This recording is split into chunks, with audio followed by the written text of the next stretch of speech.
semua, sebelumnya perkenalkan aku Trista Iriana Mulyana, bisa dipanggil dengan Tata. Kali ini aku akan bercerita tentang perjalanan Mitsuka. Oh ya, reminder ini cerita fiksi ya. Suatu hari, ada seorang anak perempuan berumur 10 tahun, bernama Mitsuka, yang tinggal sendirian karena tragedi sejarah yang memisahkan ia dari orang tuanya. Mitsuka saat itu memiliki teman imajinasi yang selalu menemaninya, bernama Hemi. Mitsuka masih mengingat sangat jelas saat kedua orang tuanya sedang berusaha untuk menutup pintu yang menghubungkan dunia nyata dengan dunia mimpi. Karena pintu tersebut bertujuan untuk mengurung si naga legendaris agar tidak keluar dan menghancurkan kota itu lagi seperti yang terjadi di zaman dahulu. Karena tidak semua orang dapat melihat dan menyentuh pintu tersebut, kebanyakan orang hanya bisa saling membantu untuk melarikan diri menjauhi tempat itu. Mitsuka yang saat itu masih berumur 6 tahun, akhirnya terpisah dengan kedua orang tuanya, karena ia tidak tahu arah jalan pulang dan hanya bisa mengikuti kerumunan orang. Papa, kalian di mana? Ia terus berlari semakin jauh, hingga ia benar-benar tersesat dan tidak tahu di mana ia berada. Untungnya ada pemilik kos yang baik hati yang memberikan ia satu kamar gratis. Mitsuka jelas sangat rindu dan kangen dengan orang tuanya. Ia sangat ingin untuk menemui kedua orang tuanya lagi dan tinggal bersama mereka. Tapi takdir berkata lain. Mitsuka yang sudah berusaha dengan keras dan pergi ke sana kemari untuk bertanya ke orang-orang mengenai kedua orang tuanya sama sekali tidak menemukan jawaban. Hari-harinya hanya diisi dengan ia yang bersekolah, belajar sendiri, dan ia selalu menangis setiap ia mengingat kedua orang tuanya. Tetapi Hemi selalu menemaninya dan berkata jika semua akan baik-baik saja. Hemi yang penuh kelembutan itu selalu memeluk tangan Mitsuka sambil menenangkannya. Bantuan Hemi, Mitsuka yang awalnya pemurung dan tidak mau bersosialisasi, akhirnya kembali terbuka. Di umurnya yang beranjak menjadi 11 tahun, ia mulai menduduki bangku kelas 7 SMP. Berkat Hemi yang selalu mengajak ngobrol dan menemani Mitsuka dengan penuh kasih sayang, akhirnya Mitsuka bisa menjadi anak yang ceria lagi, walaupun ia masih merindukan kedua orang tuanya. Mitsuka memiliki banyak sekali teman di sekolahnya. Mitsuka yang awalnya hanya mengobrol dengan Hemi, akhirnya bisa mengobrol, bermain, belajar bersama teman-teman yang baru. Meskipun begitu, Hemi tetap setia untuk menemani dan menghibur Mitsuka saat ia teringat tentang kedua orang tuanya. Dan akhirnya pada tanggal 14 Februari, tepatnya di hari kasih sayang tersebut, Mitsuka dan teman-temannya pergi dan menghabiskan waktu dari pagi hari di Artos Mall sebagai tempat favorit mereka untuk berbelanja, bermain, makan, dan menghabiskan waktu bersama. Hai semua, selamat hari kasih sayang ya. Semoga pertemanan kita ini bisa terus berlanjut dan penuh dengan kasih cinta. Mereka bertukar coklat dan memakannya bersama juga.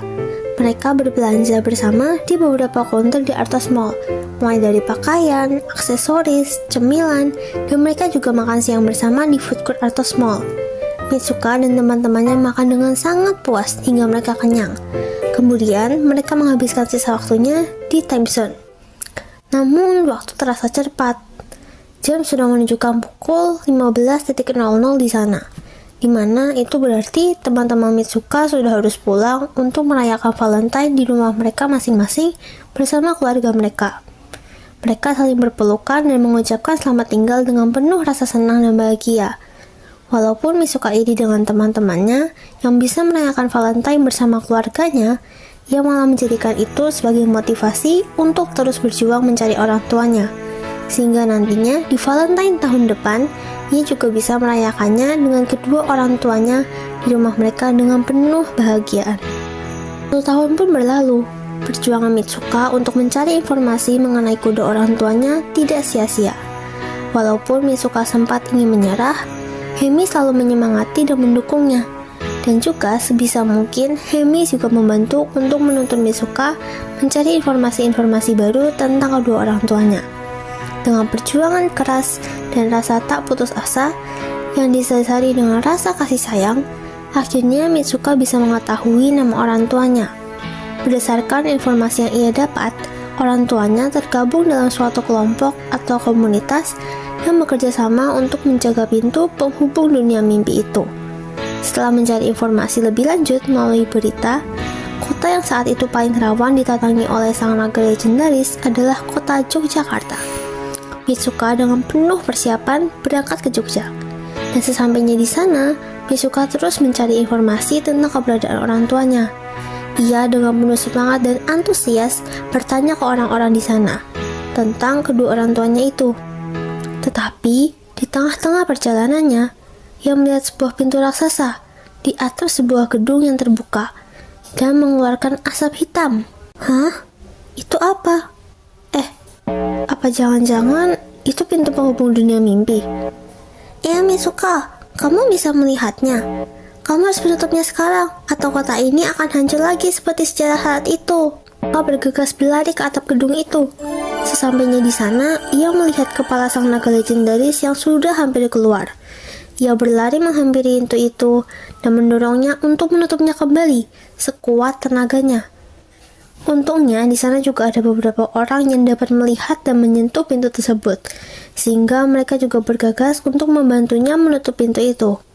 Dengan kekuatan mereka bersama, pintu itu pun bisa tertutup dan terkunci kembali. Mitsuka merasa sangat senang karena mereka berhasil menutup pintu itu. Tetapi tiba-tiba perhatiannya terfokuskan pada sepasang suami istri yang terlihat sedih. Padahal kan pintu itu berhasil mereka kunci. Mitsuka pun menghampiri mereka. Permisi, kenapa kalian terlihat sedih? Padahal kan pintu ini berhasil kita kunci lagi. Kami terlihat momen 7 tahun lalu. Anak kami hilang saat kami berusaha menutup pintu ini. Apakah nama anak itu Mitsuka? Iya, apakah kamu tahu dia? Mitsuka saat itu bergegas untuk memeluk mereka sambil mengatakan jika ia adalah anaknya yang terpisah selama ini, sambil menangis bahagia. Orang tuanya pun memeluk ia kembali dengan penuh kelembutan kasih sayang.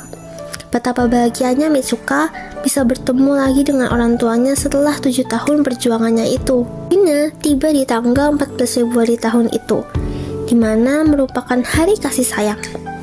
Hari kasih sayang tersebut sangat berbeda bagi Mitsuka. Setelah 7 tahun berlalu, akhirnya ia bisa merayakan Valentine lagi bersama kedua orang tuanya dengan penuh kegembiraan dan pastinya kasih sayang. The end. Terima kasih.